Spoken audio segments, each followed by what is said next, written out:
trazer as análises também sobre esse aspecto. 7h10 e continuando a falar sobre esse assunto, a gente conversa ao vivo agora com um especialista em Oriente Médio, Dani Zaredini. Ele é professor de Relações Internacionais da PUC Minas, professor de Geopolítica da Academia da Polícia Militar. Professor Dani Zaredini, o que tem de verdade, afinal de contas, nessa informação de cessar-fogo? Porque o presidente Donald Trump anunciou esse cessar-fogo horas depois do próprio Estados Unidos serem atacados lá no Catar. E aí o Israel está acusando o Irã de ter atacado, o Irã está negando que houve cessar-fogo.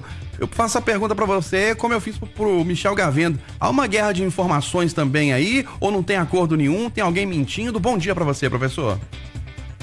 Bom dia, Eustáquio. Bom dia, Kátia. Bom dia. A coisa mais difícil é colocar um cessar-fogo para funcionar. Ainda mais quando nós temos duas forças poderosas como Israel e Irã. Então, silenciar as bocas de fogo significa aceitar que um acordo entrou em vigência, né? Ou que eu ganhei, ou que eu perdi. Então, o que acontece é que cada um dos lados quer dar o último tiro. Israel quer dar o último tiro. O Irã quer dar o último tiro, né?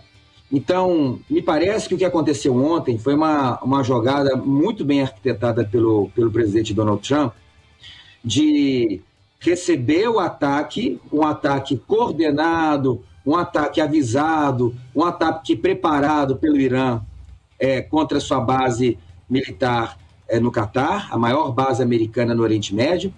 Mas isso tudo foi um teatrinho, na verdade, né? Porque os iranianos avisam tanto o governo do Catar quanto os Estados Unidos queriam atacar de maneira limitada para que eles pudessem defender, para que assim a honra do Irã, de alguma forma, para o seu público interno, fosse lavada, né, pelos ataques que os americanos fizeram contra o Irã.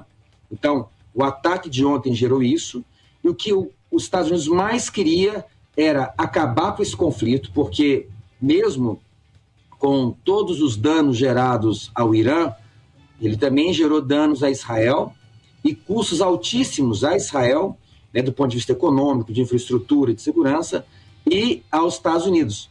Então, esses 12 dias representam muito para os americanos, muito para Israel e muito para o Irã.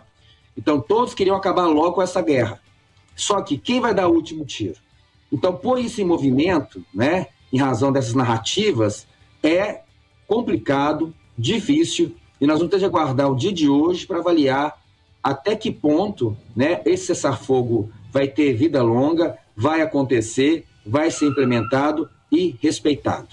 Professor, agora você resumiu para a gente de que trata-se de, entre aspas, né, um teatrinho, o anúncio de um cessar-fogo, e agora as duas narrativas, né, de ambos os lados, de Israel, do próprio Irã. Agora, causa curiosidade, digamos assim, as bases militares dos Estados Unidos serem atacadas lá no Catar, e a impressão que se teria ali no primeiro momento é de que o conflito se ampliasse, não é isso? É interessante porque eu até havia analisado essa questão antes. Atacar as bases militares dos Estados Unidos seria a pior coisa que o Irã poderia fazer. Por quê? Porque seria um ataque direto contra a maior potência militar e nuclear do mundo, e os Estados Unidos não ficariam calados com relação a isso. A outra opção que o Irã teria seria fechar o Estreito de Hormuz. E fechar o Estreito de Hormuz teria um impacto generalizado no mundo inteiro. Muito ruim para Israel, muito ruim para os Estados Unidos, para nós, para todo mundo. Então eu acho que no momento que ele tem essas duas possibilidades na mão, eles vão buscar uma alternativa que é muito menos custosa, mas que, de certa forma, dá uma resposta para o seu público interior, para os iranianos, que é avisar que vou atacar a maior base americana na região, vou mandar de 14 a 17 mísseis balísticos e vou dar a condição deles segurarem esses mísseis balísticos, né? Então, não mandou nenhum míssil hipersônico, com o objetivo desses mísseis serem atacados, né? Segurados, defendidos.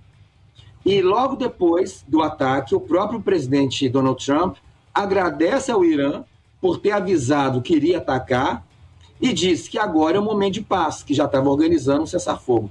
Então, é muito interessante como que a política funciona, né? 12 dias exaustivos para o Irã, exaustivos para Israel, exaustivos para os Estados Unidos. Os Estados Unidos teve de fazer um ataque contra o Irã para poder acomodar os interesses israelenses. E logo depois do ataque falou, olha, fiz um ataque localizado, não atingi nenhum militar iraniano, nenhuma população civil iraniana, nenhum soldado iraniano está pisando em solo iraniano.